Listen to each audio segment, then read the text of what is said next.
ஆண்டவராகிய இயேசு கிறிஸ்துவின் இனிய நாம் மையப்படுவதாக இந்த நாளில் உங்கள் யாவரையும் பார்ப்பதிலே மிகுந்த சந்தோஷம். இந்த நாளில் ஏசப்பா ஒரு வார்த்தையை சொல்லி அதில் இருக்கிற சத்தியங்களை உங்களுக்கு கற்றுக் கொடுக்க விரும்புகிறார்.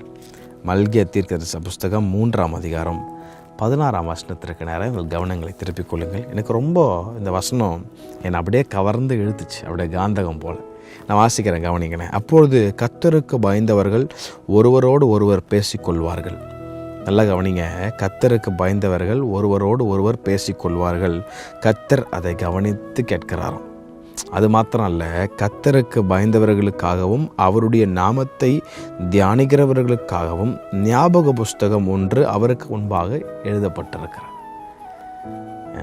ஒன்று தெரிஞ்சு கொள்ளலாம், ஞாபக புஸ்தகம் அப்படின்னு ஒன்று பரலோகத்தில் இருக்குது. இப்போ வசனம் சொல்லுது, நான் சொல்லலை. ஜீவ புஸ்தகம்னு ஒன்று இருக்குது, ஞாபக புஸ்தகம்னு கர்த்தர் ஒன்று வச்சுருக்கிறாராம். ரொம்ப அழகான ஒரு காரியம் இல்லை? ஏசப்பா சொல்கிறாரு, கர்த்தருக்கு பயந்தவர்கள் ஒருவரோடு ஒருவர் பேசிக்கொள்வார்கள். அதை கர்த்தர் ரொம்ப கவனித்து கேட்கிறார். அதனால தான் பேசும்போது ரொம்ப கேர்ஃபுல்லாக பேசணும், எங்கே எதை பேசணும் எதை பேசக்கூடாது என்றது அநேக நேரத்தில் நமக்கு சொல்லப்படுகிறது. இந்த நாவு இருக்குது, ரொம்ப கடகடன்னு ஏதாவது ஒன்று பேசி விட்டுரும். அதனால தான் தாவீது ஜெபம் பண்ணுறாரு, ஆண்டவரே நான் எதாயிலும் ஒன்று பேசாமல் இருக்கிறதுக்கு இந்த நாவுக்கு ஒரு காவல் போடுங்க, இடக்க முடக்க நான் பேசிடக்கூடாது, இந்த நாவுக்கு ஒரு பூட்டு போடுங்க அப்படின்னு ஜெபம் பண்ணுறாரு. காரணம், கர்த்தருக்கு பயந்தவர்கள் ஒருவரோடு ஒருவர் பேசிக்கொள்ளும் போது நம்ம நினச்சிக்கிடுறோம் அந்த 4 செவத்துக்குள்ளே நம்ம பேசுகிறது யாரும் கேட்கலன்னு. இல்லவே இல்லைங்க.